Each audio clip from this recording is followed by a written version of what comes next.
evacuated, and a new fire broke out yesterday. There are now 5 burning. 8,000 firefighters are on the job, on the ground and in the air, and hundreds more have been sent by the federal government. Our team coverage begins this morning with correspondent Jonathan Bigliotti. Questions are mounting over the city's response and whether it was prepared as the fire broke out. What explains this lack of preparation? We will absolutely do an evaluation, but my focus right now is on the lives and on the homes.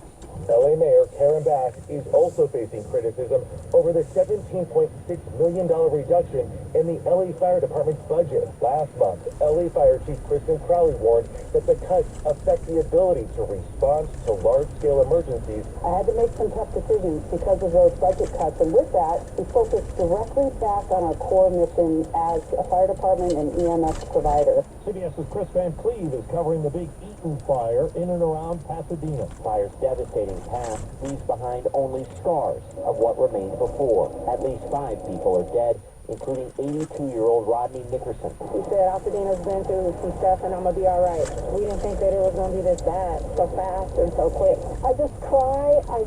You can't believe that it's happened. 66-year-old Victor Shaw also died in the fire. His sister Sherry says he was found with a garden hose still in his hand. When you lose family, it's hard. Mira Chow returned Thursday to find her home reduced to a pile of smoldering rubble. I don't even know how we can get in there. CBS's Rob Marciano. Highway warnings have been posted and winds gusted to 90 miles an hour in some spots. Hurricane force wind gusts here. We've got red flag warnings that remain up at least until 6 o'clock tonight. 50 to 60 miles an hour winds will continue for the next 6 to 10 hours. A civilian drone hit and damaged one of the firefighting aircraft. It landed safely. And because of the fire situation in LA, the NFL has moved this weekend's Rams playoff game against the Vikings to Glendale, Arizona.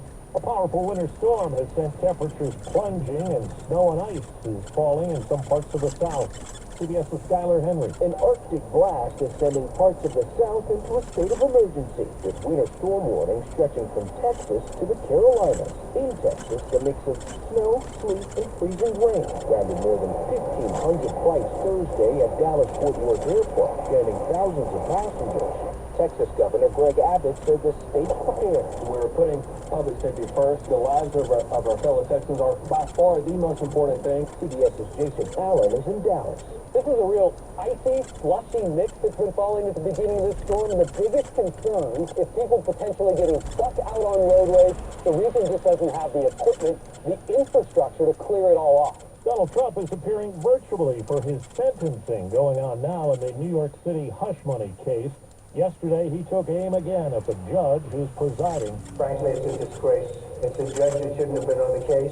He's a highly conflicted judge. CBS News legal contributor Jessica Levinson. It's a decision based on the interest of justice that no more really needs to be, or in this case, maybe even can be done. The president will walk away with a conviction, essentially nothing else in terms of concrete impact of that conviction. And in another blow to Trump, a federal appeals court rejected an attempt to block the release of a portion of special counsel Jack Smith's report on the 2020 election case. This morning, the U.S. Supreme Court is taking up TikTok's appeal of the new law that could force it out of business in this country. 170 million Americans use it. Here's CBS's Jan Crawford. The government says TikTok, owned by Beijing-based company ByteDance, is a potential national security threat.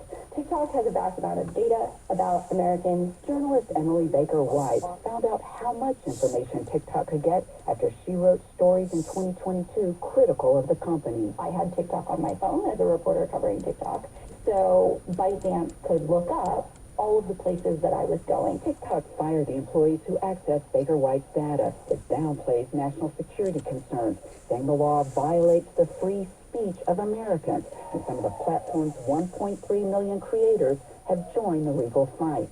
Even President Trump, who once opposed TikTok, is urging the court to give it more time. I have a warm spot in my heart for TikTok. Free speech advocates worry if the law is upheld, Congress can censor other media companies. The government says employers added 256,000 jobs last month. The jobless rate dropped to 4.1%. It's 5 minutes after the hour. Well, that's today's news. I didn't hear any good news, did you? I didn't think so. I guess it's all about perspective. The glass is half